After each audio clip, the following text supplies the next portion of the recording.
All right, can everyone see me and hear me? Are we good on this thing?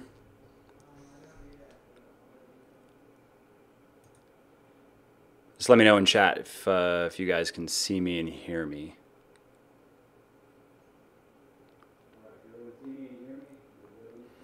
I know there's a delay, so I'm just going to wait for a sec.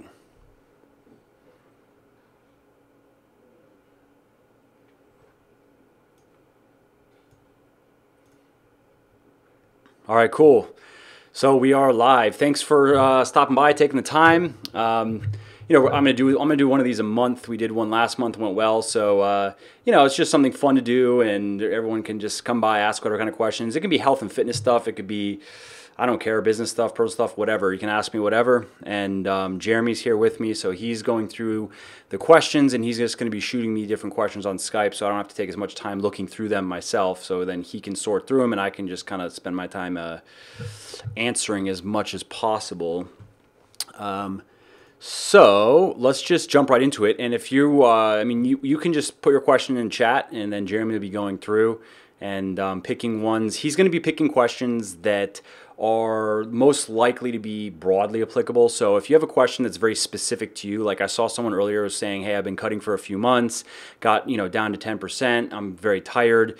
Those ones we won't be taking as much because it's just be relevant to that person, only that person. But for the person who's running into that issue, if it's been 3 months, it might be time to just give your body a break, just a reverse diet. Maybe you don't have to necessarily make it back up to TDE, but or increase your calorie intake a bit for a couple weeks and just give your body a break. You also, if you haven't taken any breaks from the gym in that time, so if you've been cutting for 3 months and progressively lowering your calories and doing the thing without any time off in the gym, it might be time to just raise your calories a little bit, your intake by maybe your daily intake by a couple hundred, take a deload week or a week off the gym. You just got to give your body a break. Being in a calorie deficit for long periods of time is stressful to the body. So I'm going to go here. I'm going to pull up my Skype. So Jeremy threw me the first one here. So are there any adverse effects to taking a full serving of Triumph versus splitting them? I would say that I personally split them. I do 4 with my breakfast and 4 with dinner because I don't have the exact numbers in terms of all the vitamins and minerals, but obviously your body can only absorb so much in one sitting.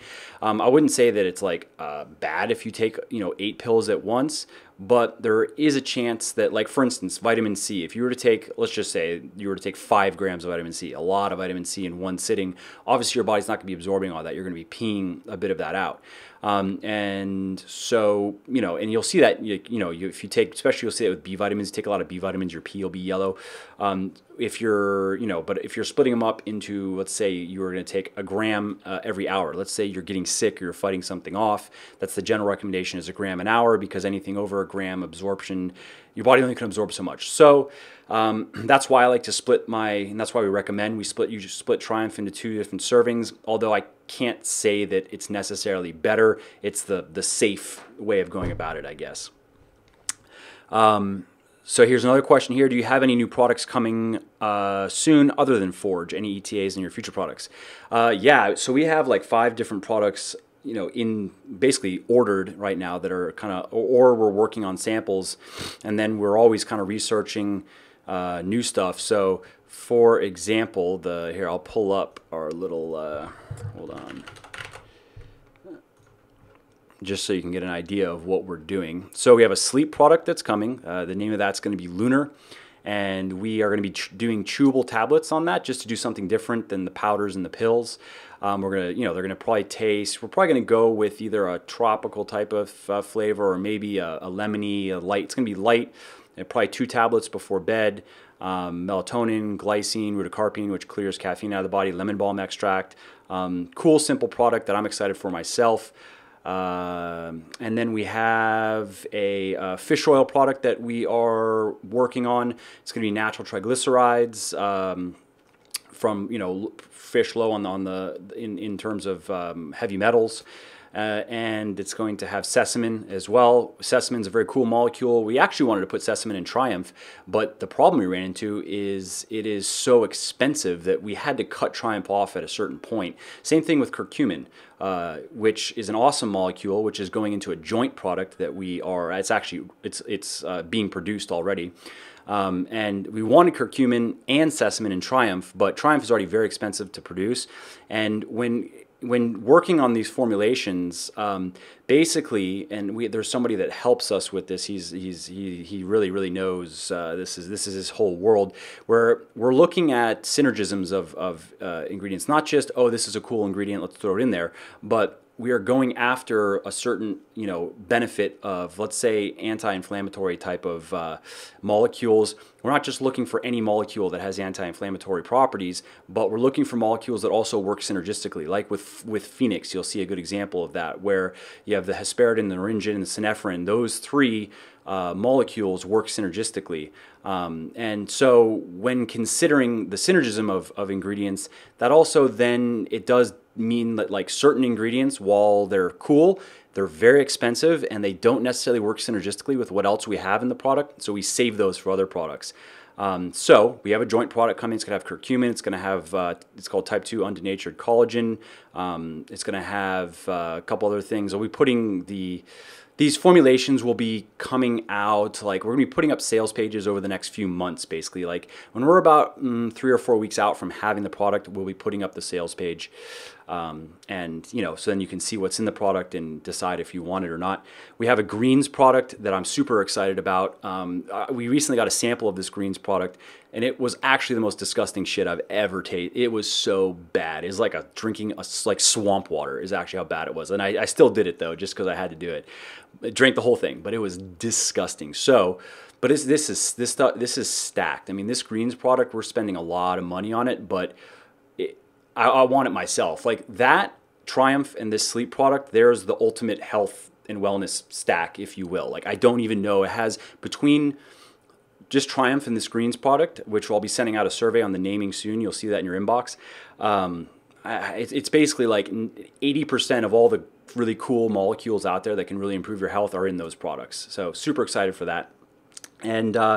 And then we're going to be doing some different flavors. So we're going to have a new flavor of Pulse coming out soon, green apple. We're going to have 1 or 2 more flavors of whey coming out. We're going to do a cinnamon bun, which we've already approved. It's delicious. And we're working on a chocolate peanut butter. It just takes time. Because we use natural sweeteners and natural flavoring, we usually have to go back and forth. I mean, it'll take on average a month to 2 months just to get the flavor right. Then we're going to do some bigger, like some 5-pound wheys. And yeah, that's pretty much what's on our lineup for this year. In terms of like our R&D, we want to do an energy drink and do it right. I'm excited for that. I want to do a tea. I'm really into tea personally. I drink a lot of tea. I drink liters of tea every day just because it's so delicious and, it's a lot of health benefits. So I would like to, we're going to look into what we could do for I guess, I'm not into the whole detox thing. I'm not going to go down that route, obviously.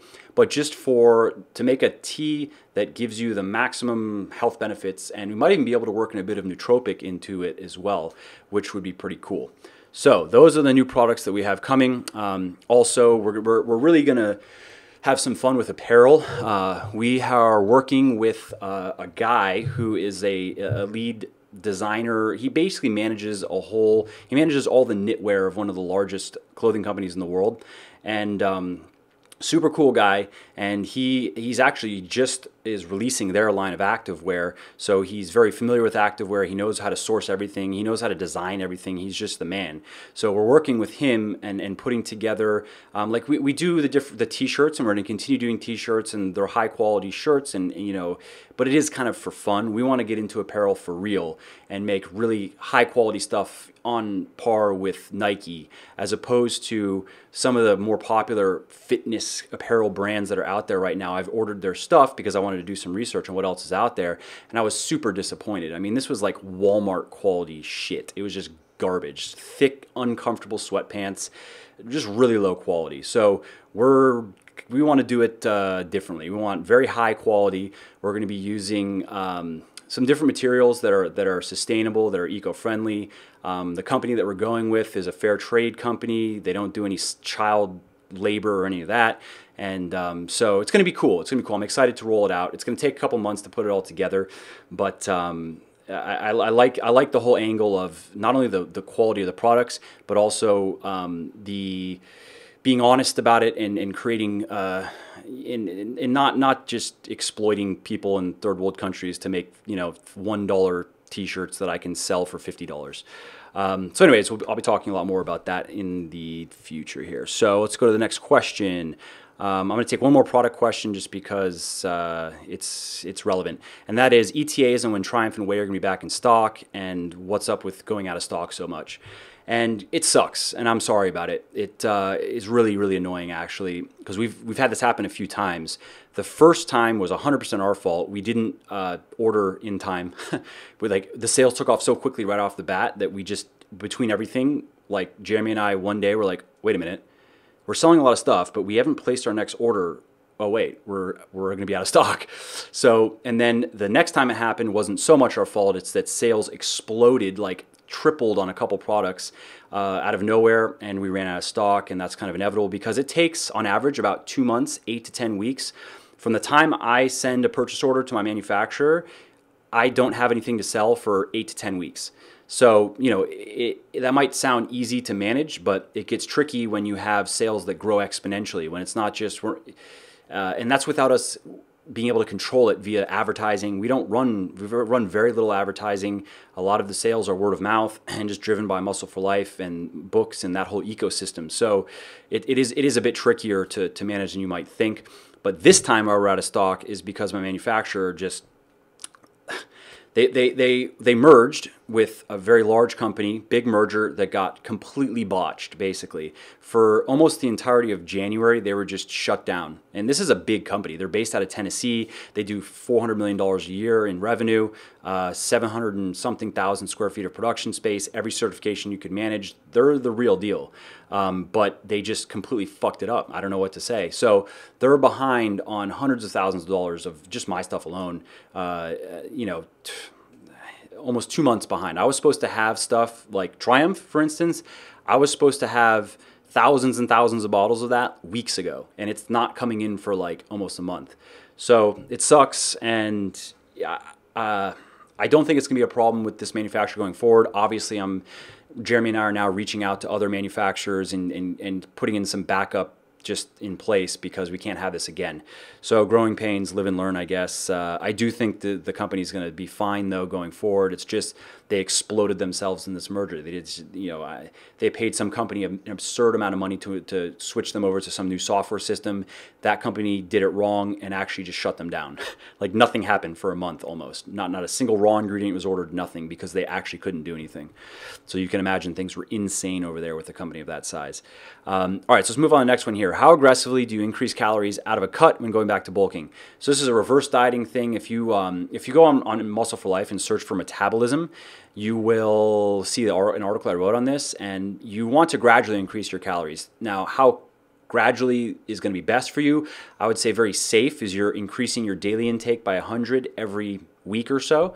So if you end your cut at 2,000 calories, you're then increasing that to 2,100. You wait a week, increase 2,200, wait a week.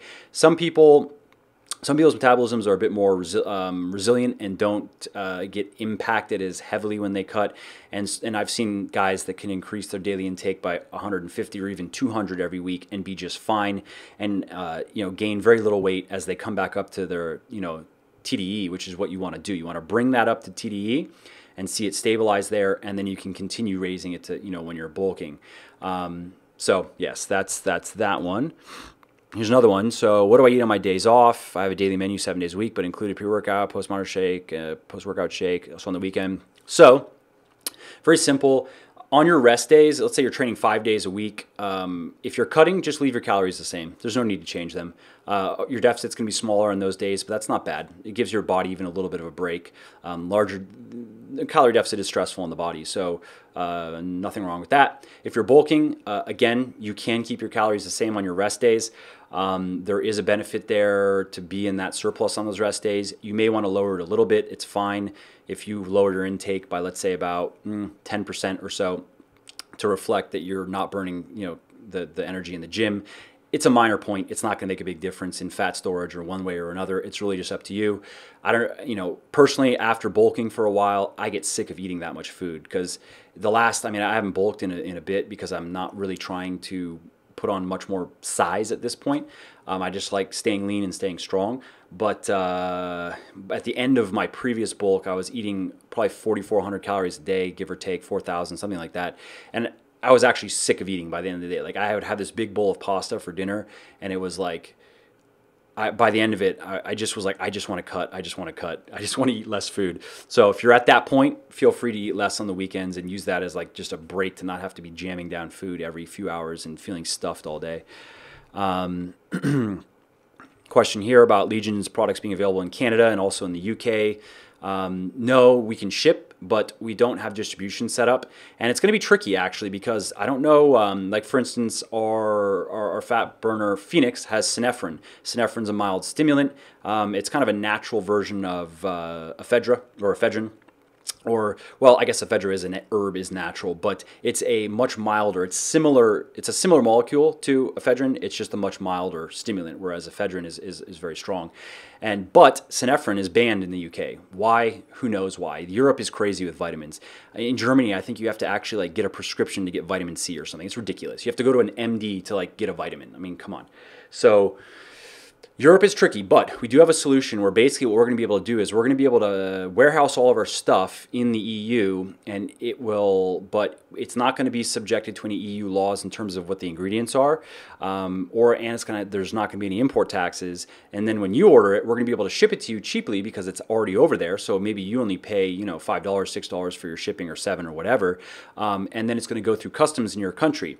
And what we found is we ship a lot of international orders, and the UK is very lax. We rarely ever get anything sent back from the UK, even though our ingredients contain banned substances. Like even Triumph, there are certain herbs and stuff in Triumph that are banned in the UK. Why? Who knows? They say they're medicinal. I don't know if it's just a pharmaceutical money thing. Who knows? I don't know.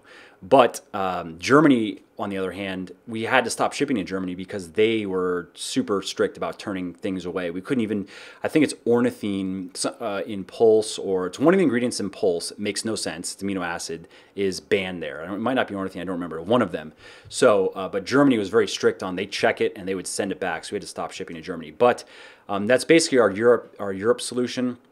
It is going to work well. It's just going to take, it's fairly expensive, and it's money that we have to be willing to just gamble with, essentially, because theoretically it's going to work the way I said, but we haven't done it. So I don't know. Maybe it's going to go well. Maybe it's not. We'll have to see. And that's basically, we're going to have to be willing to tie up a lot of money and just say, let's see how it goes. So that's that. Let's get to the next one here. So this is a question here. When trying to balance sodium and potassium levels, it's hard to find potassium supplement that provides enough. What's your approach to this? So if potassium citrate messes up his digestive system, I would try potassium gluconate. And you won't find potassium supplements with more than 99 milligrams of potassium per pill for safety reasons, because if you accidentally overdose on potassium, your heart stops and you die. So that's intentional. Why you'll never find 500 milligrams of potassium in a pill or a gram or anything like that. It's always going to be 99 milligrams.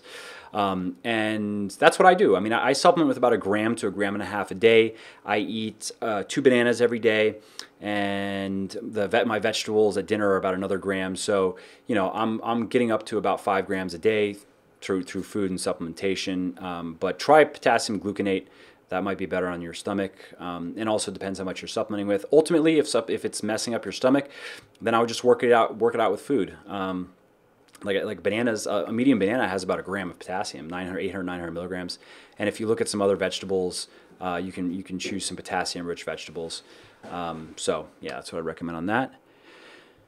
So somebody says here, yo, Mike, we had your back on Amazon when people were hating on writing bad reviews. Did you see the team people defending you? The Legion Army is strong. Yeah. We're going to be putting up a section on the website in the next month or so. It's going to be Legionnaires. I want to push that as because I want like, okay, Team Legion, that's cool, but what's something we can like associate to ourselves? Say I'm a blah. So I like the word Legionnaire. You guys can tell me what you think about it. But so yeah, I was like Legionnaires, man. That was funny, and I actually found out who it was. I'm not gonna call the company out, but because they're going to be gone, and they're trying to mess with other companies, and it's stupid. They have two crappy products, and they're just trying to game Amazon and be really dirty about it. And but that was great. I really appreciated that you know, everybody that went and did that was awesome. It's also great for me to know that I can do that, like, because it's going to happen again. Someone else is going to come along. It's very easy to buy fake reviews or buy negative reviews and do that kind of thing, unfortunately. So I don't have to worry about it now because, you know, sure, do it. And then I'll just send one email to, you know, all of you and be like, okay, here we go again. And you guys and girls are going to go, you know, nuke it. So fine, whatever. Come waste your money and time on trying to do it to Legion. Sounds good to me. Question here: when do you expect the Stacked app beta to be available on iOS? So Stacked is we're basically, I'm going to be putting together an update on it. I'll probably have it done in the next week or two. I'm waiting for some more of the development to be done so I can show some screens of each section of the app.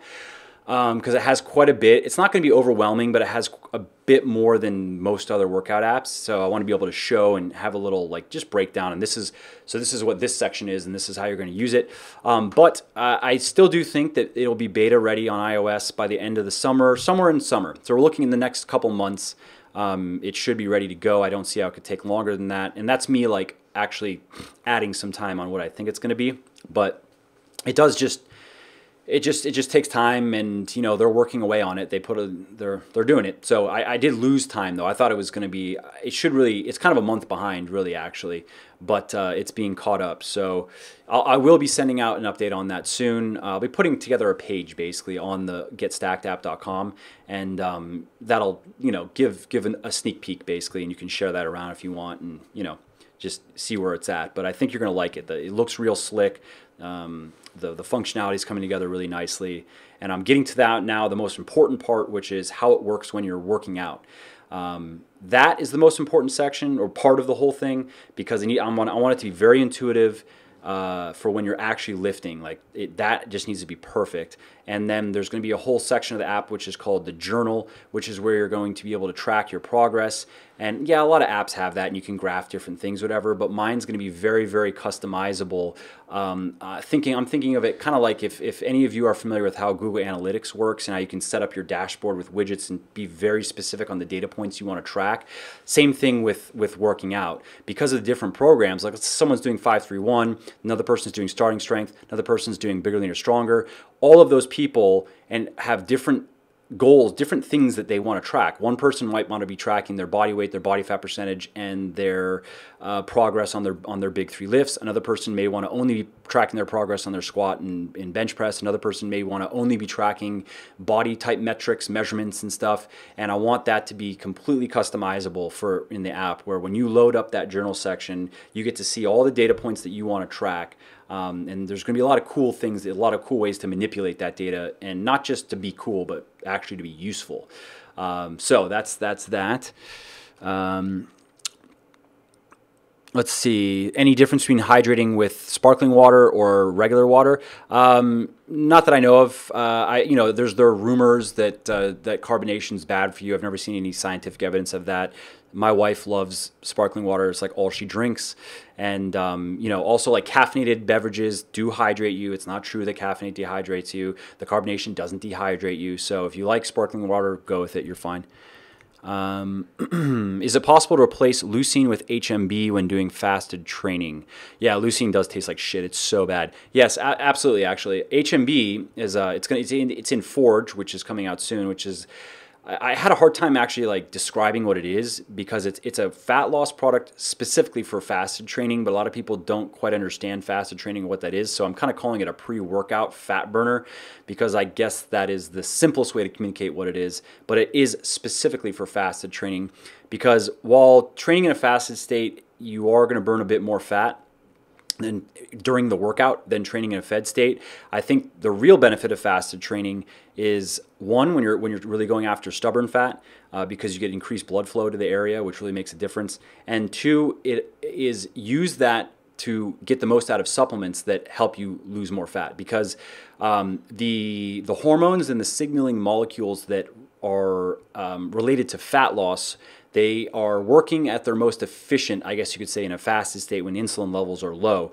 So supplements that you're taking that help you, like, let's say caffeine, synephrine, basically everything that's in Phoenix, you could take put caffeine in there, put yohimbine in there. All those supplements are most effective when taken in a fasted state. So I think where fasted training really starts to make sense is when you start adding the supplementation in, and especially when you're lean, wanting to get really lean. I've done it both ways, both doing all my training in a fed state with supplements, without supplements, and then all my training in a fasted state with and without supplements multiple times. And I can say 100% you lose that stubborn fat in particular faster doing it fasted training with supplements, no question. So with HMB, one of the cool things about HMB is it's very anti-catabolic. It's not like it's not a great thing for muscle growth. That's a bunch of bullshit. It's not anything as powerful as steroids, like some people say or whatever. But a lot of that research is there are funding biases and it's unreliable. But what is reliable, what is well established, is that HMB is very anti-catabolic, and 2 to 3 grams, about the same. Leucine is 3 to 5 grams. HMB 2 to 3 grams is plenty. And we're putting that in Forge, which is going to be capsule, which is nice, so you don't have to taste anything. And so Forge is going to have HMB, it's going to have yohimbine, and it's going to have CDP choline. And the sales page will be up very, very soon, so you'll be able to see why we chose those molecules and how the product's going to work.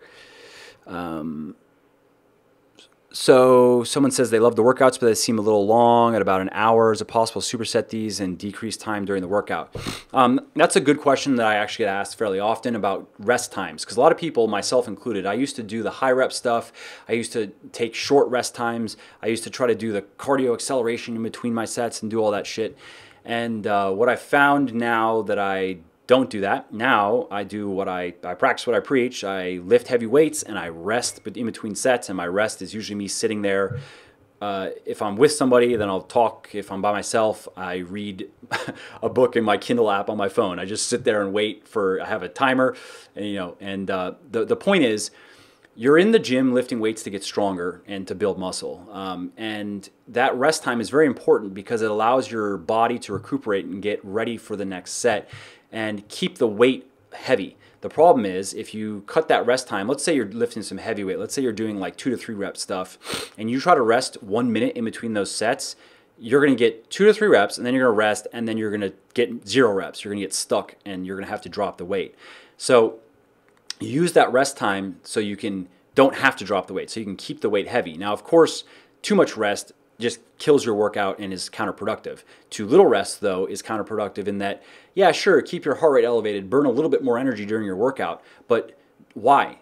Do you save the heart rate in energy burning stuff, even though, of course, you burn quite a bit of energy lifting heavy weights, but save that for your cardio. When you're lifting weights, especially heavy weights, you want to be able to keep that weight on the bar. So that requires, like, if you're lifting anywhere from 80% of your 1 rep max and up, that requires probably 3 upwards to 5 minutes of rest if it's real heavy. If you're doing like 1 rep stuff or 2 rep stuff, sometimes I'll rest even 5 minutes in between sets. Now, if you're doing high rep stuff, then you're more going for the metabolic fatigue anyway, so reducing the rest time makes sense there. So if you're doing 8 to 10 rep stuff or 10 to 12 rep or higher, even at the end of your workout, you want to do some pump stuff, that's fine. Reducing the rest times to a minute makes sense there because you don't really care. The weight isn't heavy anyway. You're just going for metabolic stress, and that you can heighten even with less rest. Let's see here. So there's some good research coming out of University of Tampa about ketogenic diets and the benefits of ketones for building lean mass. Have you used a ketogenic diet for any substantial length of time? Yeah, I know what study you're talking about, and I'm skeptical. Because there's quite a bit of research going back a couple of decades now that makes a great case for why ketogenic dieting is shit for people that are into weightlifting. And just for athletes in general, actually. I mean, you won't find it. You'd be very hard pressed to find a top tier athlete that follows a keto diet in any sport really. But and no, I've not keto dieted, and I never will. It's just misery. Low carb alone is shit, especially if you're lifting a lot of weights, especially if you're lifting, even if you're doing the majority of your lifting with 70 to 80% of your 1 rep max, you're pulling heavily on your glycogen stores. So I've had people try to not really challenge me on this, but like question like, well, the weight's heavy, you're not really using glycogen anyway. Yes, you are. Yeah, it's true. You use more glycogen if you're doing a bunch of high rep stuff. But I remember I just was reading a paper recently where, if I remember correctly, it was a workout of, I want to say 6 to 9 sets in the 4 to 6 rep range. So about 80-85% of 1 rep max. It depleted glycogen stores about 40%, muscle glycogen stores. That's a lot, and that's 6 sets, for instance. That's not really that's a very moderate workout. 9 sets is a kind of a beginning of like, okay, that's a good workout, but a lot of people do more than that. So when you're low carb, your glycogen stores are of course way lower. Yes, your body can adapt, and you are going to be able to work out, but I don't know how many people I've had that have come from very low carb dieting to finally working carbs back into their diet, and they're just amazed at how much better their workouts are, how much better they look, how much better they feel. Carbohydrates are not the enemy. They're primarily energetic, so if you don't move your body, if you don't do anything, then you don't need a bunch of carbs. But if you're like me, if you're weightlifting 4 to 5 times a week, if you're doing cardio a few times a week, your body needs the energy. It has good uses for it. So that study, I'll have to look at it in more detail. I do know what it is. I don't even know if it's actually available for review yet. Remember also, the University of Tampa gave us the HMB study that showed that it was basically more effective than steroids, which is no way, bullshit. Like, the results are bullshit. It was 10 to 12 weeks of HMB supplementation. The guys like gained 8 pounds of muscle and lost 10, 12 pounds of body fat or something. Yeah, okay. So I don't know what's going on with that shit, but I'm skeptical.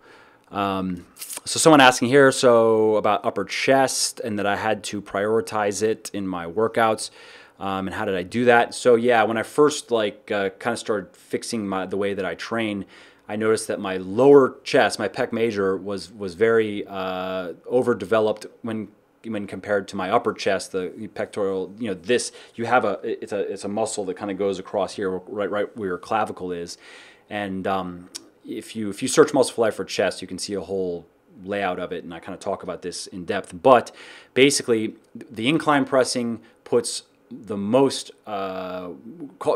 strain really on that upper chest area.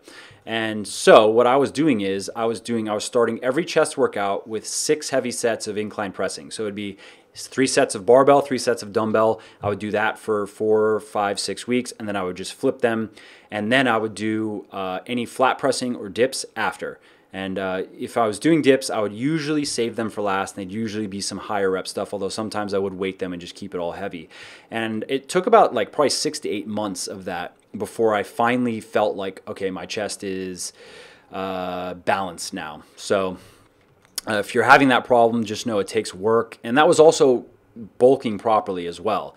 Like, I wasn't trying to stay lean. I wasn't cutting. I wasn't, being fancy. I was just mild deficit, 10% deficit, give or take, every day. I would follow still a meal plan. I wouldn't go crazy on the weekends and drink a bunch and eat a bunch of food and gain a bunch of fat. So you have to be on point with your diet, and that becomes more and more important as you move out of the newbie stage into the intermediate stage. Diet starts to really matter a lot. If you screw around with your diet, you will get nowhere. So just keep that in mind. Cold thermogenesis, have I looked into it, especially the effects on brow and stubborn fat? Yeah, sure. Actually, I was thinking about writing an article on it, but then it was kind of obscure, and I didn't really know if that was worth writing about. But it's in my list. However, there's no question that brown fat, you have white adipose tissue, which is the body fat that we like to get rid of. Then you have brown adipose tissue, which essentially is like a little furnace. When white adipose tissue stores energy, brown fat tissue, adipose tissue, burns it essentially. And it's been shown that people that have higher amounts of brown fat than usual are just naturally leaner than people that have less, which of course makes sense.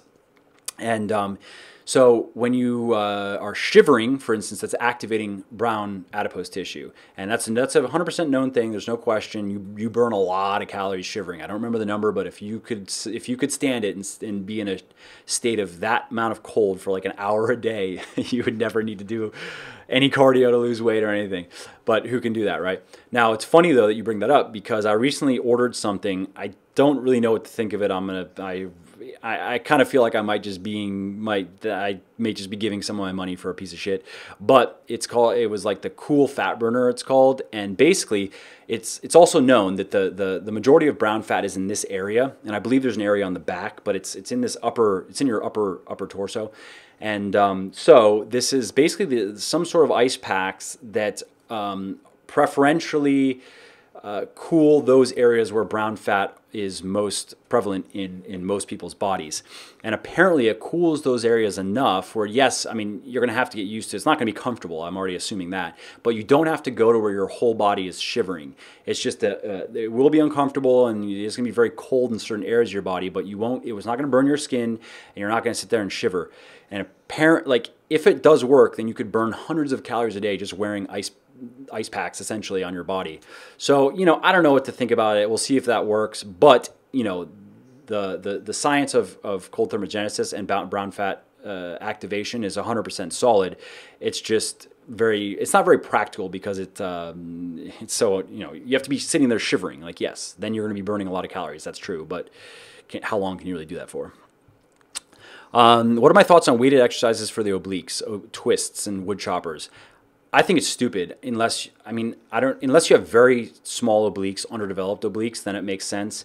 But otherwise, the bigger your obliques are, just know this, the bigger your obliques are, the leaner you have to stay to not look fat. Because us guys especially, we are the area that we're going to be putting on fat in first. If we're lean, and let's say we're like relatively lean or whatever, is, as you know, it's down here, lower abs and lower back, obliques. That whole ring is what's going to just get bigger and bigger. And if your obliques are too big, and if you're like doing, let's say, heavy deadlifts, for instance, it trains your obliques. So they're going to grow regardless. Like, I have pretty big obliques actually, and I never do oblique exercises for this reason. Because, if you look at it, who's that? I don't even know how to pronounce his name. It's like crazy. Lazar Angelov or whatever. Look at his obliques, how big they are. And, he has to stay really lean to keep that from just looking like a muffin top almost. So I especially don't understand when girls are doing those exercises, because that's the last thing girls want, is a thicker waist. And that's all oblique exercises are going to do, is give you a thicker waist. So let's see, question, Beta-Tor, is it just patented HMB? The product contains 1 milligram of HMB per serving. Yeah, Beta-Tor is just HMB. Like I said, HMB is cool for preserving muscle, like if taking it before you train fasted, but it is not going to help you build more muscle. At least that's what the unbiased research says right now. So I'm actually putting HMB in one of my products, but I'm not going to be selling it as a muscle builder. It's for muscle preservation, and that's very different. Someone's asking, what do I think about incorporating yoga for stretching? I think yoga is great. I actually used to do it a couple times a week. I just don't really feel like giving it the time these days because I have so much stuff to do. But if I had time to kill, I probably would still do it. So yeah, I recommend it. It feels not only is it good for stretching, but I remember you just feel really good after doing yoga. So I liked it. How's my meal schedule right now? So my meal schedule right now is kind of funny. So what I do is I'm training early in the morning. I get up at 6:15. I do my thing around the house and then go to the gym. And then I have a couple scoops of protein here at the office. I have a banana for some carbs. I'm not really worried about loading a bunch of carbs in that post-workout meal because I'm saving them for dinner, mainly because I'm either cooking different things for dinner or I'm cooking my go-to these days, which are these oatmeal. I'm like do these different baked oatmeal dishes that I just can't, they're so good. So I'm saving a lot of carbs for dinner. My lunch is usually salad with chicken and I just like to use vinegar for dressing. I'm funny with food. I really like food and I can eat absurd amounts of food if I want to, like especially in one sitting. My friends are impressed by the amount of food that I can sit down and eat in one go. I mean, I don't know. I actually sometimes doesn't make sense to myself. I just don't get full. I can just keep going and going until eventually I get full, but it's strange. But I like, you know, I don't know. I just like eating. There's certain foods I just like, and I don't get sick of them. I can just eat the same food every day, every meal for months and months and months before I even feel like changing something. But I have been cooking. I've been working on different recipes and stuff recently, so my dinners have changed. I've been doing some one pot stuff, some crock pot stuff. Sometimes some pasta, tried some different things and whatever. So anyways, so that's my lunch. And afternoon I have some protein again. I just do a scoop of whey because it's fast and easy, and I don't, you know, it's just easy. I drink it down, get back to work. My dinner it's variable, it changes, but there's always 2 servings of vegetables and protein with my dinner. So it's just what it's going to be will vary, but that's kind of the staple. And then later I'll usually do the oatmeal dish, because if I eat, the only downside when I eat a lot of food in one sitting is it can make me kind of sleepy, which is inevitable. I forget the name of it. Your body produces a hormone when you eat a bunch of food, and it induces sleepiness. But I work at night, so I don't want to like eat a massive dinner and then not even be able to concentrate. So I space those 2 bigger meals out, my dinner and then you could say dessert, but it's fruit and oatmeal and skim milk and blah, blah, blah. It's very, very good. And I have it with some Greek yogurt. But if I didn't care about the dinner thing, I would move more carbs to my post-workout meal, and that'd probably be the main change. Otherwise, I kind of eat on the schedule that I like. I mean, if you follow my work, you know that meal frequency and meal timing doesn't really matter. It does make sense to have some protein before and after your workouts. If you're training fasted, then you do something like HMB before your workout, protein after. It does make sense to have some carbs after, especially if you're going to be training later and you need that glycogen replenishment.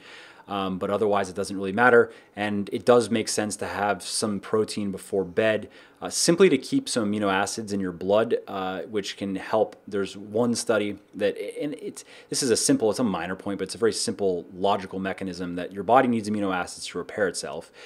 There's a point where it runs out, and then it can't repair without the raw materials. So it's not that you lose muscle when you sleep, but if you have some protein, especially some slower burning protein before you go to sleep, your body's going to have those raw materials to continue, you know, maybe it gains 5 hours or 4 hours of recovery time in a sense, where it can continue repairing itself. Minor point, but, you know, it makes sense. There's no reason not to, kind of thing. Asking here about Shredded Chef. Somebody likes it. We'll be making a second recipe book. Can I add some more sweet recipes? Actually, I'm working on a second edition of Shredded Chef. Jeremy's helping me, and I have a local chef, and we're all kind of doing it together and putting our heads together on. That's why I sent out a survey recently on what do you like about it, what do you not like about it, what are your favorite recipes, what do your recipes do not like. So working on that. It's something I just kind of have to chip away at. So I do hope to have it done. It's going to be done this year for sure. So I'm not going to say exactly when. I don't know if end of summer is realistic. It's possible that'd be the earliest though.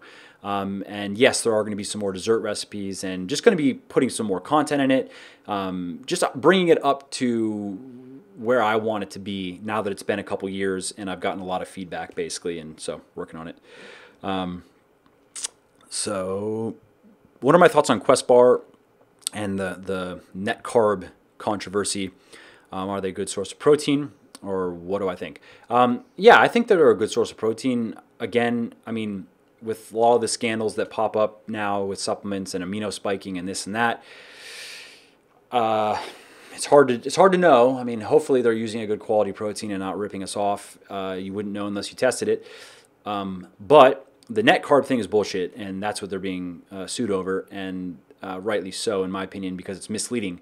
People think that net carbs means people that are just counting macros, they don't worry about calories, which I understand. I do the same thing. I count macros. They go, oh, it only has 4 grams net carbs, so they count 4 carbs. It doesn't. It has, like it says on the label, 18 grams of carbs or whatever. And the net carb, what they're doing is they're subtracting all fiber, but you can't do that because insoluble fiber has calories.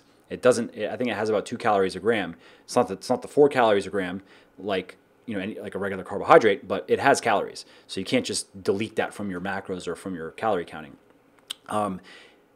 Soluble fiber. Soluble fiber has calories. Insoluble fiber does not. Insoluble is what just goes right through. Your body can't process it. Soluble fiber is digested. So if you can eat Quest bars, but look on the back and count the full numbers back there. Don't listen to the net carb thing. What's my take on sumo deadlifts? That's a good question. I'm glad Jeremy picked that one. I don't understand the obsession with sumo deadlifts, sumos right now, other than you just get to look cool because you get to move more weight. You're reducing the range of motion. I've written about this actually in an article on deadlifting, that sumos allow you to move more weight, but it's because the range of motion is cut in half. So is that better though? No, and there's one study, again, if you search Muscle for Life, search deadlift, you can find an article on this that shows that traditional deadlift puts the most, it makes the muscles, it makes your body work the most. And we don't need even research to tell us that. Go do some traditional deadlifts and then go do some sumo deadlifts and see what's harder. It's the traditional deadlift is like twice as hard in terms of overall exertion to just get that weight off the ground. So I think sumos are trendy right now because some of these YouTube kid dudes are, they started it and now everyone's doing it and they don't even know why. I do recommend sumos as an alternative for people that can't do traditional deadlifts because of back problems. A lot of those people are able to. It puts less shearing stress on the lower back. Not that deadlifts are dangerous in any way, but if you have back issues, they're not. A lot of people can't do them because of that, but they can do sumo deadlifts or even trap bar deadlifts. So I think sumo deadlifts have a use, but if your back is healthy, do traditional deadlifts. You're going to get more out of it. So someone says here that they've seen more and more articles here at the Legion website. Are you writing different ones from Muscle for Life or just replicating them here? No, these are actually, they're totally different. Now there's going to be some overlap, of course, because I've written about so much stuff at Muscle for Life, it's almost inevitable. But I'm not just taking Muscle for Life articles and rewriting them. Like we're actually working with a company that they specialize in managing content creation and content overall marketing strategy. They're very, very good at it. And so Jeremy and I have a lot of input from them on the types of articles, what should I be writing about next? And they've done a lot of analysis on Muscle for Life. So of course we're taking things that people want to know about, but we also, I want to be putting new types of articles on Legion as well. I don't want Legion MFL to just really be mirrors of each other with different words. So I mean, that's something that we're going to be pushing hard on the Legion blog over really always, but we're pushing especially hard. We want to really blow it up. Also, I like to write, so it's nice to spend more time writing. And I could just post more articles on MFL, but we thought it would be cool also to have a blog over at Legion, just because we kind of want to treat those as two separate communities, even though there is a lot of overlap. So that's the story there. Someone's asking about the Crockpot recipe book. I actually have that. All the recipes are ready to go, but I want to finish the second edition of the Shredded Chef first before I go and do that, just because it just feels like an open thing to me on updating. I'm actually updating all my books to second editions, and so I'm kind of working on them all, chipping away, and I want to have it all done by the end of the summer. Just almost for my own, it's just me I don't know, maybe just wanting things at a certain level, and same thing with Bigger Than You're Stronger and Thinner Than You're Stronger. I didn't have to put in hundreds of hours to update those to second edition, but I felt like I really could offer better products with all the feedback I had gotten. So I feel the same on all the other books, and I just want to do that before I move on to the new stuff. So someone says here they just ordered a meal plan. Can I discuss some of the advantages of the meal plan? So I think the meal plan, custom meal plan service that we offer, one of the big advantages is each of these meal plans are 100% custom. You fill out a questionnaire that asks you a lot of questions, and we really do build them for you, so you can eat the foods you like, you can eat when you like. It works with when you work out. But I think one of the big benefits of doing it this way is that you get to see how dieting really works. Also, when you pay for it, you tend to stick to it better. It's just something we've seen. And so I've had so many people come back after 4 or 5 or 6 weeks and be like, this is the first time I ever actually saw dieting work consistently. And they get then a peace of mind where they know that dieting is just a numbers game. And when you balance it right and you know what you're doing, you can really do whatever you want with your body.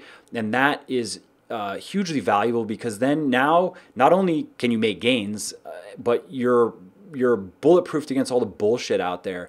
And you just, whenever you hear the trend or this or that or one weird trick or any of that bullshit that deviates from the basics of energy balance, macronutrient balance, food choices, and nutrient timing. And those are in order of ascending importance. So, energy balance is the most important. Macronutrient balance is the second most. Food choices third most, and nutrient timing is the last in importance.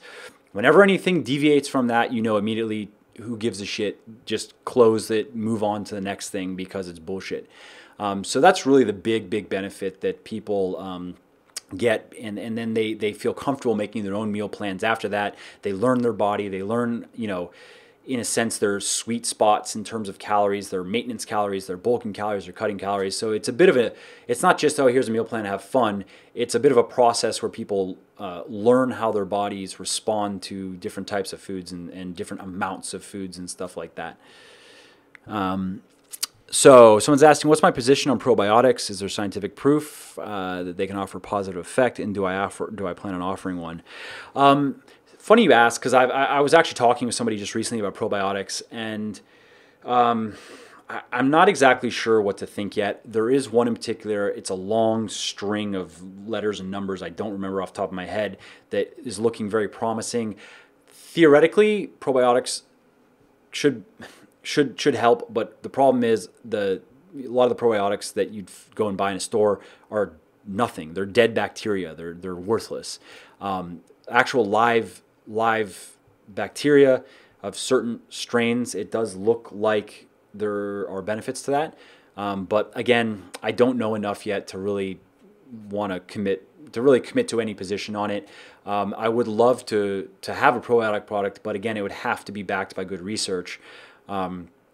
So like for instance, with the joint product that we're releasing in the next couple months, we're leaving out glucosamine, for instance, because yes, if you have arthritis, it's known that it's going to help you, but it's unknown in healthy people. Does it do anything? Maybe. I do take it myself, actually, just in case it does, but we don't really know. So I was happy that there are some molecules, though, that 100% do help preserve joint health.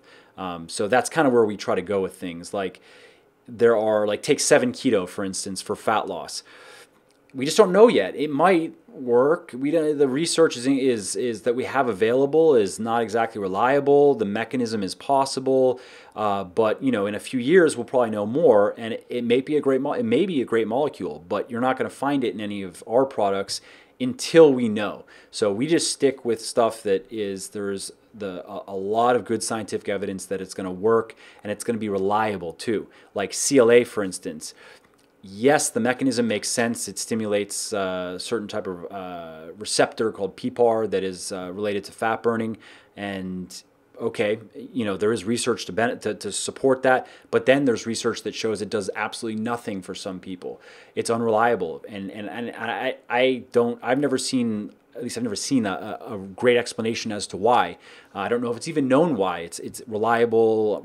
Some people it helps, some people it doesn't. So CLA, that's why I don't recommend it, and that's why we don't sell it, because you might as well put your money into things where there's a 90+% chance that it's going to help you, as opposed to CLA might be 50-50, who knows.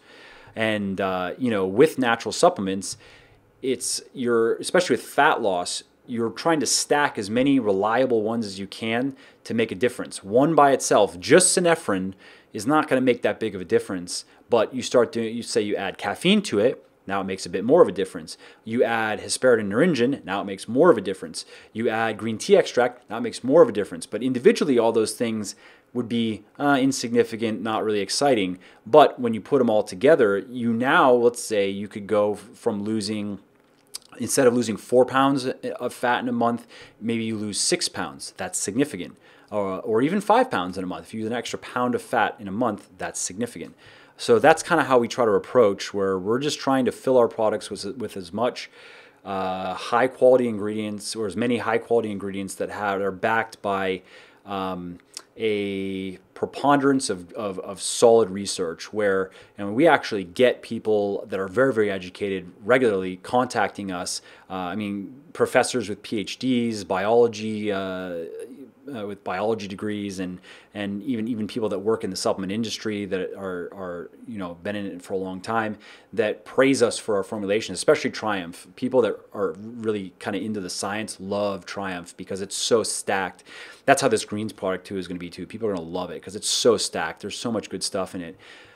So those are the people that we want. Like, we love that because that's what we want to see. We want to see someone who is skeptical, educated, and knows really how the supplement game works. Look at our stuff and just be like, wow, that's a really impressive product. That's kind of the standard we try to hold ourselves to. So if we, like, for instance, we were looking at doing a nootropic, a cognitive enhancing product, but there's just the really good molecules for it are already in Triumph, essentially. There's one or two others that are not, but we just didn't feel comfortable that there's just too much overlap with Triumph. You might as well just take Triumph and you're going to get the majority of those benefits anyway. So there would be an example of a product where we just go, yeah, we could put it out, we could sell it, but that person with that PhD, that professor, is going to look at that and he's going to be like, you're dipping too much into Triumph. Why are you doing that? So anyways, let's move on to the next one here. So I've recommended egg protein powders in the past, and this person likes them too, but they're extremely expensive. Yeah, I don't know what's going on with egg protein. I should have asked my manufacturer just out of curiosity. I don't buy it anymore because on principle, I'm not going to spend, I think it's like $30 a pound for protein. Fuck that. What is that? $30 a pound? I actually don't know. I would guess there's a shortage of some kind or there's some sort of crazy monopolizing stuff going on. I don't know. It's a good question. Will it always be like this? I don't know. I'm going to ask my manufacturer what's going on. Jeremy, would you mind just making a note of that if I forget? Let's just see what's up with that.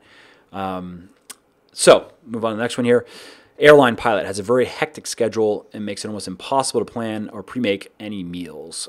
Following the pre-post carb allotments, if you had to switch around malto, get a high glycemic carb. Okay, cool. So it's funny because I'm emailing with a girl. She's a stewardess on a airline, and she was having the same problem. Her schedule's crazy. She's like also on a lot of international flights.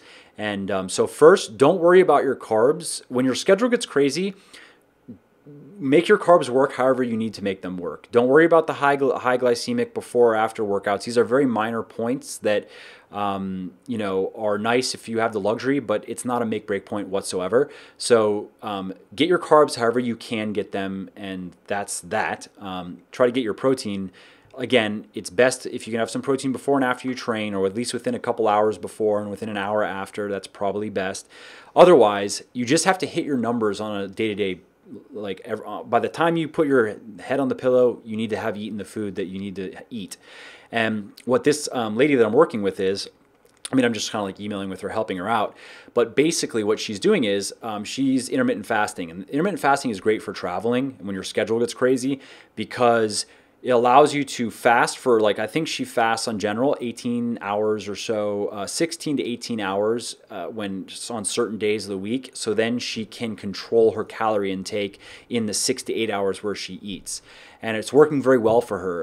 And now, because when she's in the plane, she doesn't have to eat their random food that they have in the plane. She just doesn't eat it, and she's fasting. And then, sometimes she trains in a fasted state. She has some leucine or some HMB before, trains, breaks her fast, eats her food, by the time she goes to bed. So you can get, and people that work on shift schedules also, same thing. And sometimes also, let's say you're cutting, sometimes your food intake, because of how long you have to stay up, you need food to keep on going. Okay, fine. So your intake, is higher that day. Maybe you reach TDE, and no big deal. You just keep on going. But I would look into intermittent fasting. You can search on MFL for fasting and read up on it. I think it would serve you very well.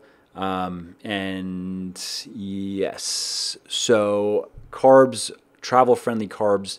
The last part of this question, it really depends on what you can bring. Personally, I'd probably stick to granola type stuff or not trail mix. It's very fatty.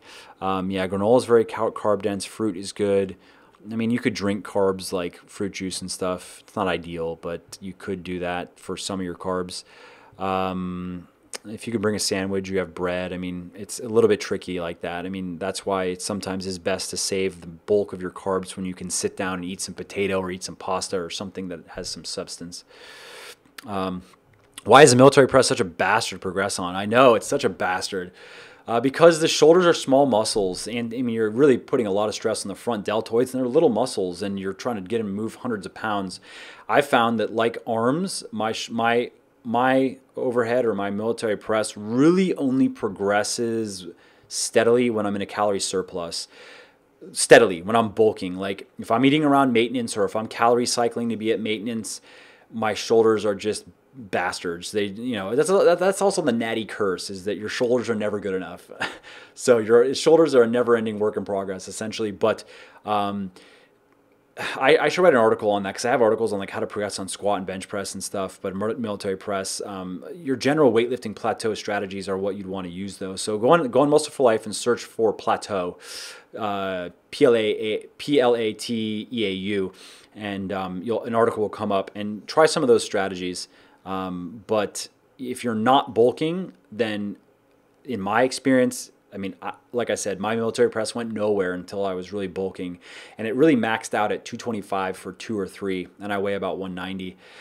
So yeah, I mean, that's kind of impressive, but it's not super strong.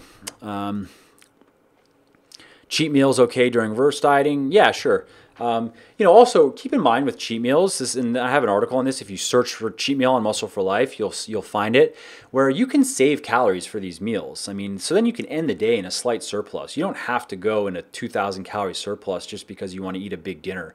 You can just eat less throughout the day. Just eat your protein, save all your carbs and fat for a meal, and it's a cheat meal, but not really. I mean, because you only can eat so much food in one sitting. So keep that in mind too. You can just do a standard cheat meal, eat your normal stuff throughout the day, and have a bigger meal. But if you really want to go ham, if you want to eat a shitload of food, which I like doing sometimes, but I save my calories. So that means throughout the day, I'm going into that dinner with like 60, 70 grams of fat and like 350, 400 grams of carbs just to reach my maintenance for the day. So that means I can go even more and sure end the day in a bit of a surplus and gain very little, if any, fat. What's my opinion on GMOs? Best to be avoided, nothing to worry about. I haven't looked too much into GMOs, and I have studied a bit on it, and I forget who it was. There was somebody, an eminent scientist, somebody I respected. I just don't remember who, because it was a while ago. Had a good position on it, and it made sense to me, and this is me speaking from not doing a ton of research on it, but that GMOs, like artificial sweeteners, for instance, are probably not as harmful as many people think, and it's not a super health scare necessarily, especially if you're being healthy and you're taking care of your body.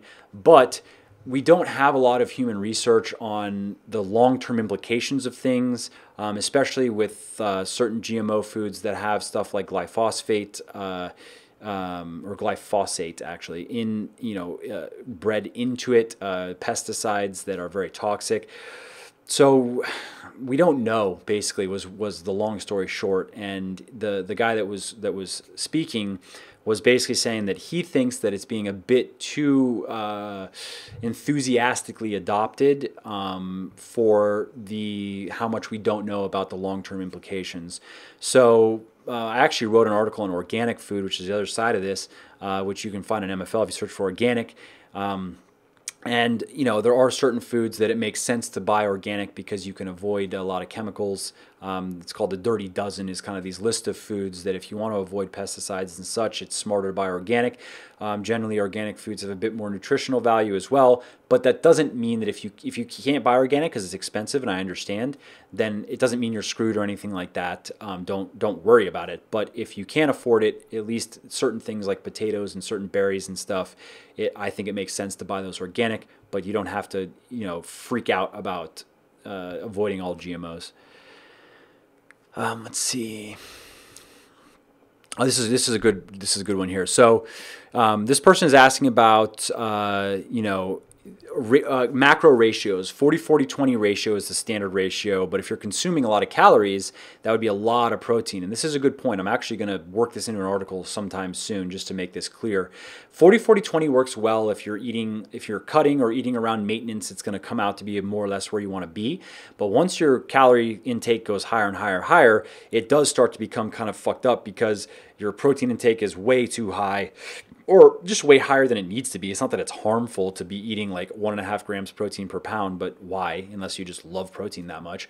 And you're also sacrificing more carbs, which is going to help you more in your bulking. So think of, I'd like to work more with direct numbers. So if you're bulking, for instance, you could set your protein intake at 1 gram per pound, leave it there. You could set your fat intake at about 0.3 grams per pound, leave it there, and get all the rest of your calories from carbs. Very simple. If you're cutting, you could raise that protein a little bit, 1.2-ish grams protein per pound. You can have your fats 0.2, 0.3 grams per pound. And the rest from carbohydrates. And of course, you need to know how to set your overall calorie intake in terms of surplus or deficit to do that. But that's a simpler, just a better way to work your macros. But again, it's not that 40-40-20 is a bad recommendation. It just, it gets messed up when your calories are very low, which they generally shouldn't be very low, or very high. So it says, hey, Mike, any tips on convincing my wife to work out following the principles of your books? I bought her TLS, customized meal plan in Phoenix, etc. No success. She never seems engaged in gym, can't lift heavy. That's a funny one, Jeremy. I don't know. That's the hardest one yet. How do you convince women to do things? Well, shit, I don't know, man, because there's so many.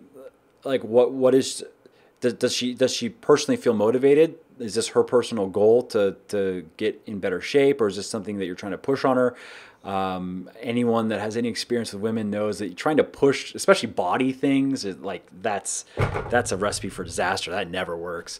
It really has to come from them, and how do you motivate them?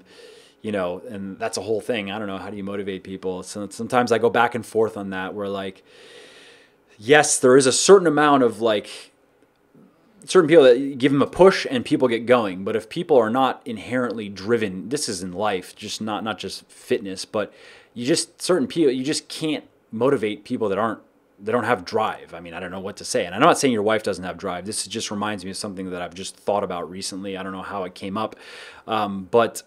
Anyways, so, yeah, in Bigger Than You're Stronger, Thinner Than You're Stronger, I have that whole section on the inner game and working out your goals and really looking at, I think also depending on where she's at, looking at where she's at right now, physically, where is this going to be in the future? If she's very overweight right now, unhealthy, if you have a family, these things matter. I mean, I know a guy who's very overweight. He smokes a lot. He drinks so much that his liver is like failing, and he's on liver pills. And I tell him, like, what are you doing, dude? You have like 3 kids. You make money. You have skills.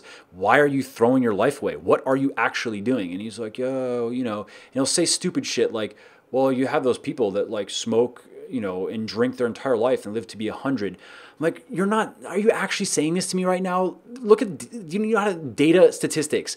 Like I just saw a paper just recently. If people that smoke past 50 years old, the chance of cancer skyrockets to like 25% and gets even higher if they continue smoking into the 70s. And that doesn't include even the bigger problems of heart disease and a couple other diseases. The overall risk for disease just from smoking alone becomes exponentially higher and higher every decade you continue to smoke, where it gets over 50%. So it's kind of like trying to play the health lottery. Like anybody, you take the people out there that are smoking and drinking regularly, 95+% of those people are going to get diseases one day and probably die from them if they don't stop.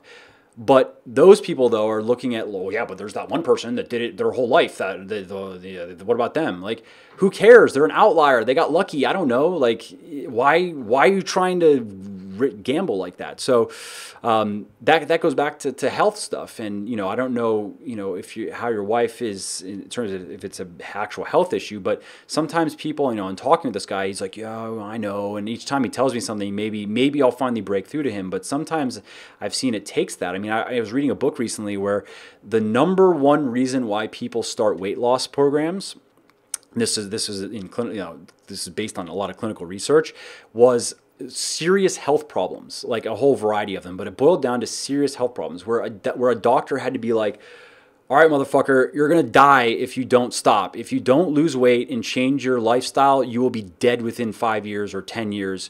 I don't know what to say anymore. And then finally the person's like, okay, fine, I'll do something about it.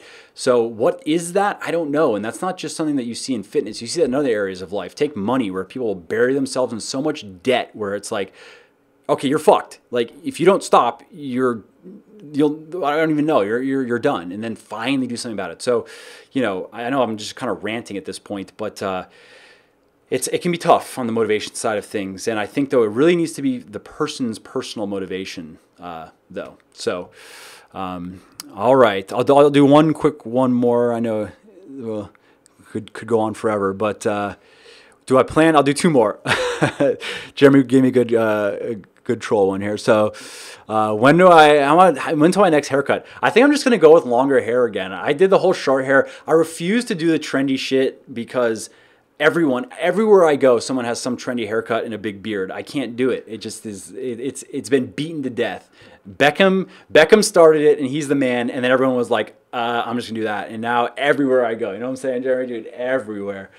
I know. You're telling a lot. I mean, YOLO. Who cares? Yeah.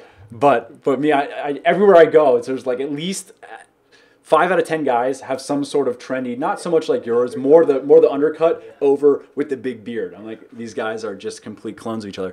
So fuck it. I'm growing my hair out. I don't know. I don't care about my hair. It's just gonna get more and more unruly because I live in Florida and it turns into an afro. And then last one. Do I plan on doing workout videos on YouTube? Yes and no. I'm going to be doing workout instructional videos that teach people proper form, and it's going to be part of a product I'm going to be putting together for Muscle for Life. It's going to be pretty cool. It's going to be a big all-in product. But I'm not really interested in doing like my workout of the day videos for a couple reasons. One, there are a bunch of other people that already do those things, and I don't think I could do it any better per se. And two, yeah, I'm strong and yeah, I train hard, but I'm not impressively strong. Like, okay, so let's say I pull 450 for a rep or two or something like that, or I maybe squat 350, squat 360, or bench 275, 295. Like, these are all decent numbers, and but it's not something where you're like, ooh, I'm not overhead pressing 275 for reps or pulling 600 pounds. So I just feel like I don't really have anything unique to offer with just, hey, here's my workout for the day. But on the instructional side, yes, I do plan on doing more on that. It's actually just a logistical thing right now because I go to the gym very early in the morning, and I don't have the time to give that right now to do it because we're going to do it right. We're going to do it like professional. It's going to be part of this whole product that we're going to be putting together. So anyways, that's kind of where YouTube is at for me in terms of instructional videos. In the future, we're going to be setting up a gym. We're going to get a whole building for Legion and MFL and all of our peeps, and we're going to put a gym in there, not as a business, but just as a gym for us to use and shoot videos in, which will then make it much easier for me to do little things like that. But as of right now, I don't plan on like bringing my camera to the gym and just videoing me squatting over and over and then talking or something. So, all right. Well, I'm going to cut it off here. I want to thank everybody for taking the time. It's really awesome, and it's great. We have, I think, double the people this time, so we're just going to keep it up. We're going to keep it up at the end of every month. Basically, if you just keep that in mind, sometime around the end of every month, we're going to be doing this. And someone's asking if Jeremy's around. What does Jeremy look like? You want to come on camera, Jeremy? It's actually funny. Yeah, how many times? No one's seen me. Here's Jeremy. Say what's up. Hello. Yeah. Did you see my trendy haircut? Yeah, super trendy. My lines. Oh, yeah, exactly. Your beard isn't big enough, though. No, I just shaved it. So. Oh, well. Yeah. Yeah, so Jeremy has been in here since the beginning, really, of everything. Muscle for Life and Legion, and he handles all kinds of stuff, and been friends for a long time, and, it's... 15 years. Yeah, so... he's a huge part of everything here, and there are a few of us, small group, but we all work hard and get a lot done. So yeah. All right, guys and girls. So next month, see you next month, and thanks for taking the time. We're also going to be putting these videos. You can always come back here to view them, but I'm having Nico put them up on YouTube as well for people that want to just go through it. Okay, thanks again. Have a great night, and I will see you soon.